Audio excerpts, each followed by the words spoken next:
Olá, pessoal. Eu sou Ana Paula Souza, sou editora de cultura da edição impressa da Carta Capital.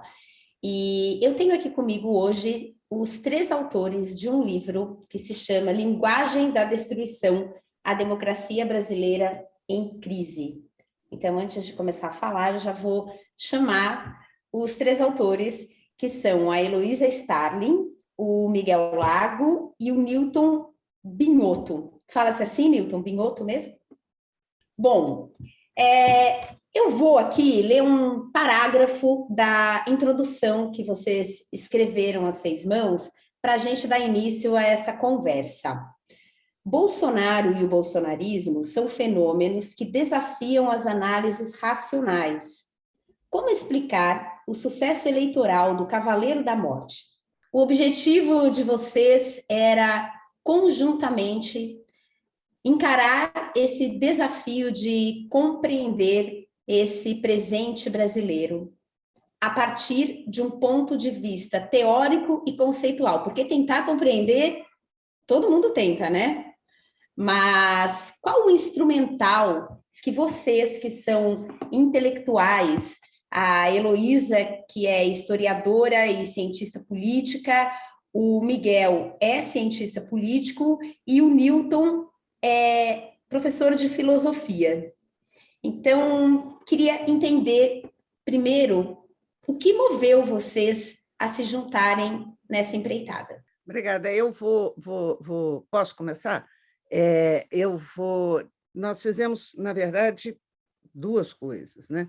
Eu e o Newton trabalhamos muito juntos, temos uma boa parceria, e o Newton fez uma conferência em Paris, em que ele começa a tentar entender essa questão, e nós estávamos conversando muito sobre como entender isso, né? Quer dizer, o que está acontecendo com a sociedade brasileira? O que está acontecendo com o Brasil? Para que essa situação, que é inédita na história, esteja ocorrendo. E aí nós descobrimos, eu e o Newton, que a gente lia ambos um autor que escreve em revista, escreve na Piauí, e que a gente achava o autor ótimo, porque ele era provocador, ele pensava sem corrimão. Claro que o Newton é mais esperto que eu, foi lá e turmar com o autor, que é o Miguel Lago. Aí me contou, falou, estou amigo do Miguel Lago. Falei, não acredito que você fez isso comigo. Aí a gente convidou o Miguel e começamos a pensar juntos. Nós tivemos um quarto autor, que foi o editor, que foi o Otávio, da Companhia das Letras, que aí disse para nós assim, olha, vamos fazer tudo diferente. Vocês não vão fazer um livro com 3 ensaios.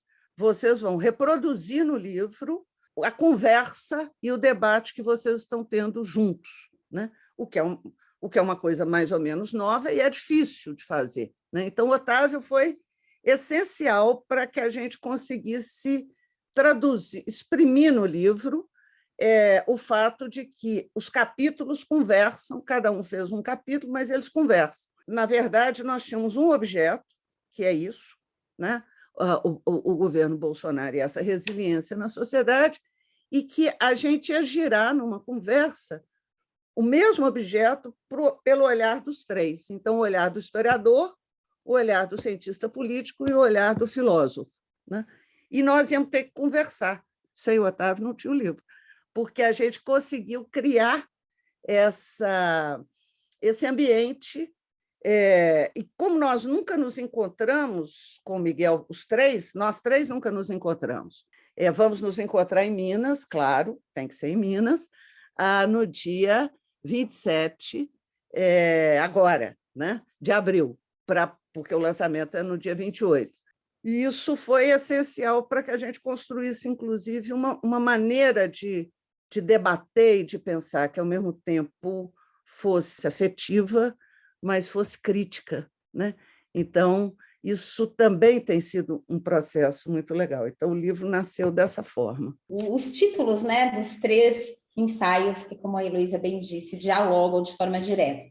Como explicar a resiliência de Bolsonaro, que é o texto do Miguel, Brasil, país do passado, da Heloísa, e Bolsonaro e o bolsonarismo entre o populismo e o fascismo. Todos, né, abordam esse conjunto de crises que a gente vive, que é a crise econômica, a crise política e a crise que a gente teve também, que foi a crise sanitária, de saúde. Vocês falam muito da linguagem, né? E acho que durante a crise sanitária, até onde essa linguagem pode chegar, ficou evidente até para as pessoas que não acompanhavam assuntos específicos, né? Eu queria que vocês falassem um pouco como vocês abordaram essas 3 crises de forma separada e de forma junta. Então, acho que seria legal cada um de vocês contar como essas crises perpassam os ensaios individualmente também.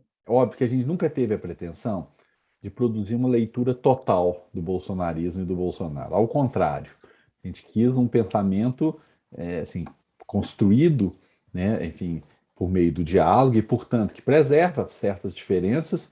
E a primeira diferença que a gente quis preservar é, diante de um objeto, olhá-lo de 3 maneiras diferentes: pela ciência política, pela história e pela filosofia. Então, isso marca os capítulos com essa diferença de olhar. Mas o que realmente, digamos assim, o ponto de partida, né, para compreender essas 3 crises que você nomeou é a ideia da destruição. Quer dizer, que nós tínhamos algo que nós 3 considerávamos, né, de extrema gravidade e que era inédito, quer dizer, um governante que não tem projeto, não no sentido, digamos, mais banal de não tem bons projetos, não tem um projeto de futuro, só tem um projeto de destruição.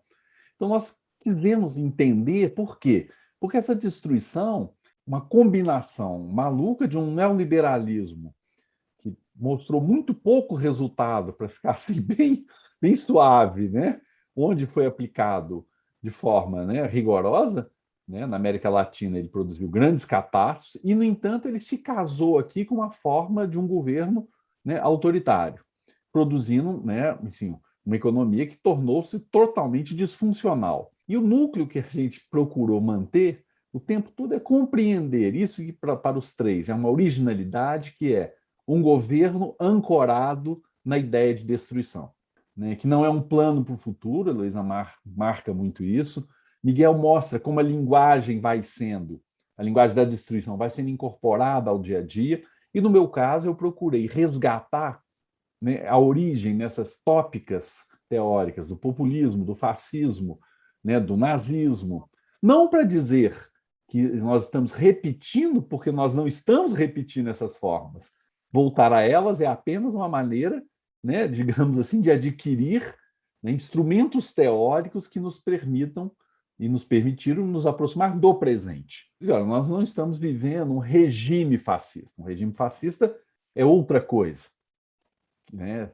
A gente pode ver, ele poderá vir a existir, mas a gente tem que lembrar que o regime fascista, e aí entra o passado me ajudando, porque a gente fica imaginando que o regime fascista é algo que irrompe pronto na história. A gente tem que prestar atenção no caso do bolsonarismo, que também se intitula um movimento, como se intitulavam os fascistas italianos, né, num médio prazo, e para algumas questões num longo prazo, que é o que a Heloísa chama a atenção.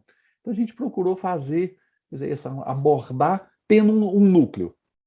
O Bolsonaro claramente quer destruir as instituições democráticas. É verdade, mas não é só isso. Ele também quer destruir o Estado administrativo brasileiro e as políticas públicas que existem, né? Porque então não é nem sequer que ele quer reinstaurar a ditadura militar, porque na ditadura militar nós tínhamos o Estado administrativo e tínhamos políticas públicas e tinha uma visão do Brasil com a qual eu não concordo, mas existia uma visão do Brasil e se trabalhava por ela. Eu acho que tem uma destruição que vai além, que é destruir qualquer tipo de construção social. Então, que vai desde ONGs, movimentos sociais, até, digamos assim, construções coletivas de linguagem, né? Então, assim, o que a gente pode dizer, o que a gente não deveria dizer, né? O que eles chamam de politicamente correto, no fundo, né? Então, essa ideia de que você possa tirar qualquer tipo de construção coletiva que impeça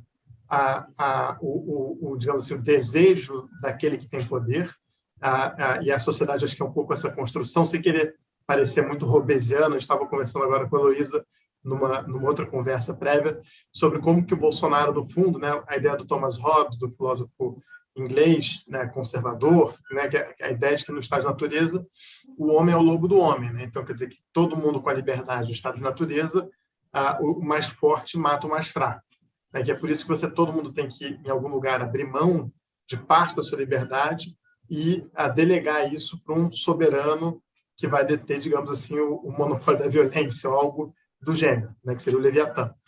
O Bolsonaro é um pouco exatamente o contrário. Assim, vamos voltar ao estado de natureza. Ele quer o estado de natureza, né? Vamos tirar tudo que tem. Então, é evidente que os ataques mais imediatos são contra a nossa Constituição, contra os direitos estabelecidos, os direitos adquiridos, contra as instituições democráticas, mas eu acho que é mais profundo. Tem uma novidade aí que nunca aconteceu na nossa história, tá? Que é, a crise se transformou na maneira de operar o Estado. E a razão disso é o que o Miguel e o Newton estão dizendo. Quer dizer, a crise é uma maneira de eu operar o Estado, porque a crise me permite a destruição. E as crises são móveis, elas atingem, o leque é muito amplo. Então, veja, crise é uma situação que, em princípio, ela não pode durar, né? Ela tem que ser neutralizada. Tá? Você levanta a barragem de contenção e neutraliza. O que o governo Bolsonaro inovou, né, é que você tem um acúmulo de crises. E esse acúmulo vai fazer com que a crise persista indefinidamente. Qual que é a consequência? Né? Então, a sociedade, o país fica mergulhado numa situação absolutamente mórbida, porque ninguém aguenta politicamente se viver imerso em crise, e é o que está acontecendo. Nenhuma mudança acontece, porque a crise persiste, e aí essa é uma maneira de governar, porque você vai exaurindo as instituições. As instituições, algumas até resistem, quer dizer, se você olhar o STF hoje, as barreiras de contenção, as barreiras de defesa da democracia estão sendo levantadas pelo STF, mas ele se esgota nesse processo. Então, você tem uma novidade assustadora, que é a crise se transformou na maneira de operar o Estado. Isso significa que eu elimino as possibilidades de futuro, porque eu estou dentro da crise, e a sociedade vive imersa numa cultura mórbida, numa situação mórbida, porque o tempo todo eu estou lidando com a crise. E aí eu não vejo mais nada. Vocês deixam claro também no livro que esse fenômeno, essa sucessão de crises e tal, não é um fenômeno apenas brasileiro, é um fenômeno internacional que vem se reproduzindo em outros países, como a Hungria, a Turquia. Isso deve nos deixar mais esperançosos ou mais desesperançados? Acho que deixa a gente mais desesperançado, né? Porque eu acho que existe porque esses movimentos conversam, esses movimentos trocam ideias, esses movimentos trocam estratégias. Tem ramificações muito grandes e é um problema muito grande ter essa, digamos assim, internacional de extrema-direita por todos os lados, da Índia, a Rússia, até o Brasil, até a Hungria, a Polônia, a Turquia, enfim, muito possivelmente em breve de novo os Estados Unidos. Então, assim, quer dizer, eu acho que é muito perigoso, que a gente está navegando em águas extremamente perigosas. Então, e eu acho que isso fortalece o Bolsonaro mais do que qualquer outra coisa. E eu acho que o Brasil não deixa de ser um laboratório também para testar certos experimentos políticos para essa turma, né? Então, é um belo laboratório. Como é que você vai destruindo pouco a pouco uma democracia e um Estado por dentro. Eu acho que, isso dito, todos esses outros atores têm algo a mostrar no seu governo. Então, o Orbán, em que pesa coisa horrorosa, antissemita, racista, tudo de pior em termos ideológicos, mas a Hungria é funcional, né? As políticas públicas são entregues, não é esse desastre que é o Brasil. A Turquia, até pouco tempo atrás, também era o caso. existem tecnocratas nesses governos, né? Existe qualidade de políticas públicas, por mais que estejam orientadas para as piores ideologias e mais totalitárias, mais racistas, mais o que seja. Na Rússia também existe qualidade de política pública. Então, acho que todos esses países têm em comum lideranças de extrema-direita que são totalmente contrários à democracia, mas eles entregam políticas públicas. Então, é mais compreensível que haja um alinhamento da população, e é claro que todos eles, digamos assim, eu não sei quanto que a gente pode considerar a Hungria ainda uma democracia completa do ponto de vista formal, dada todas as trambicagens que o Orbán já fez. Também não sei o quanto que a gente pode confiar nas eleições russas, o quanto que a gente pode confiar nas eleições turcas, porque todos esses estão há tanto tempo que eles já conseguiram, em algum lugar, mudar muito as regras eleitorais, mudar essas constituições, etc. Agora, ainda assim, é compreensível que tenha uma parte da população que goste tanto deles e que reeleja eles. O que é inacreditável é que o Bolsonaro pode ser reeleito. Pode mesmo ser reeleito. Esse perigo não é pequeno. E ele não entregou nada. Ao contrário, quer dizer, não tem absolutamente nada que ele tenha conseguido entregar. Né? Todo governo tem alguma coisa positiva para mostrar. Ele não tem nada. No caso do Bolsonaro, só se entregou morte, dor, crise econômica, desemprego, tudo. E ainda assim, ele tem 30% de intenção de voto, e ainda assim, ele é capaz de se reeleger.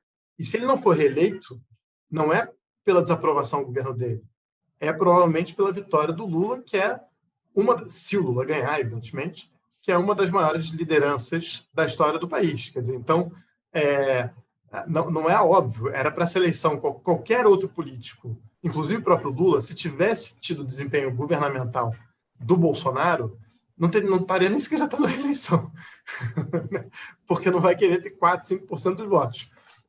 Mas no caso do Bolsonaro, não, é possível que ele se reeleja ainda assim. Então, algo, isso acho que é absolutamente original, preocupante, e vai servir de exemplo para toda essa extrema-direita horrorosa. Quer dizer, talvez governar não seja mais a coisa mais importante. Talvez talvez a opinião tenha se tornado mais importante do que entregar políticas públicas. E uma coisa que é importante, Miguel, nisso que você está falando, só para sublinhar, é que da maneira como a sociedade brasileira, largas fatias da sociedade brasileira, estão lidando com esse perigo, não é razoável. Quer dizer, ou a sociedade brasileira precisa botar um limite, né? Ela precisa dizer, acabou, né? Aqui não passa mais, essa destruição tem que parar, né? Essa é uma questão. A outra questão é que nós também precisamos de parar de utilizar ferramentas como a que diz que nós estamos numa eleição polarizada. Polarizada era a eleição do PSDB com o PT, entendeu? Porque ambos estavam no campo democrático, né? Não tem polarização nenhuma. Ou nós, ou a sociedade brasileira. Quer dizer, eu desconheço qualquer gesto do presidente Lula, do ex-presidente Lula, contra a democracia. Não, né? Todas as ações dele foram ações que acataram a democracia, inclusive em momentos muito graves, eu imagino, né?